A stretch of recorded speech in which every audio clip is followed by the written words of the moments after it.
സിനിമയിൽ അയ്യപ്പദാസും കൊച്ചവ്വയും സ്വപ്നങ്ങൾ കണ്ടതും പിന്നീട് ആ സ്വപ്നം യാഥാർത്ഥ്യമാക്കാൻ ലോകം ഒന്നടങ്കം കൂടെ നിന്ന കഥ കാഴ്ചയില്ലാത്ത ലോകത്തിരുന്ന് ഒളശ അന്ധവിദ്യാലയത്തിലെ കുട്ടികൾ കേട്ടറിഞ്ഞു. സാധാരണ പ്രേക്ഷകരിൽ നിന്ന് വ്യത്യസ്തമായി ദൃശ്യമാധ്യമമായ സിനിമയെ കേട്ടറിഞ്ഞ ഈ കൊച്ചു കൂട്ടുകാരുടെ കഥ സുഹൃത്തുക്കളിൽ നിന്നറിഞ്ഞാണ് കുഞ്ചാക്കോ ബോബനും സംവിധായകൻ സിദ്ധാർത്ഥ് ശിവയും കുട്ടികളെ കാണാനായി ഒളശയിലെത്തിയത്. ഏറെ ആവേശത്തോടെ കേട്ടറിഞ്ഞ കഥയിലെ നായകൻ തൊട്ടടുത്തെത്തിയപ്പോൾ കുട്ടികളിൽ പലർക്കും ആവേശം. ചിലർക്കാകട്ടെ സിനിമയിലെ അയ്യപ്പദാസിനെ അടുത്ത് കാണണം.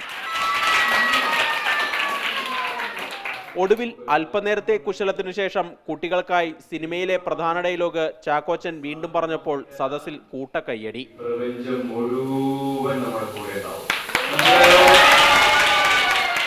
പിന്നെ കുട്ടികൾക്കൊപ്പം സെൽഫിയെടുത്തും ഗ്രൂപ്പ് ഫോട്ടോയ്ക്ക് പോസ്റ്റ് ചെയ്തും അല്പനേരം.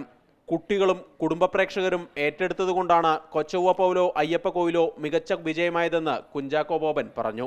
വീണ്ടും ഉദയായെ വെള്ളിത്തിരയിൽ കൊണ്ടുവരാൻ കഴിഞ്ഞത് ഭാഗ്യമായാണ് കരുതുന്നത്. നല്ലൊരു സിനിമ എന്ന ലക്ഷ്യവുമായിട്ട് വരികയും ഉദയ എന്ന ബാനറിൽ 30 കൊല്ലത്തിന് ശേഷം ആ ഒരു നല്ല സിനിമ ആണ് എന്ന് ഏറ്റവും നല്ല രീതിയിൽ എന്നെ ബോധ്യപ്പെടുത്തിയ പ്രേക്ഷകരാണ് ശരിക്കും ഈ സ്കൂളിലെ വിദ്യാർത്ഥികളും ഇവിടുത്തെ മാനേജ്മെൻറ്റും സ്റ്റാഫും എല്ലാവരും.